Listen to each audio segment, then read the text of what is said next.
Here are my exact Bookmap settings as a full-time order flow trader for NQ futures. So the heat map on Bookmap for NQ is bright as heck. So the first thing that I like to do is come up here to the dimming settings and drag this down to about 3/4 of the way. The next thing, I like to make sure that the color scheme is set on this one. The next thing that I like to do is change my dot size. The volume dot size I set to about 50% here. And then for the dimming contrast, black and white, I have that all the way to the left-hand side.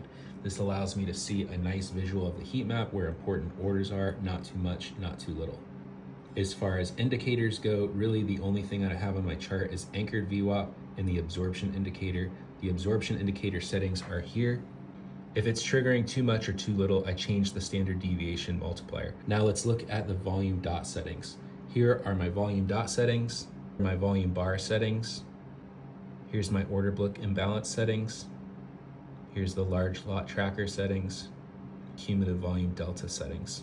These settings for the volume dots, this is a major difference from ES. You can see I like to use the 3D bubbles with a total volume. This is so I can see a good visual of the delta even when I'm zoomed out further on NQ than I do on ES.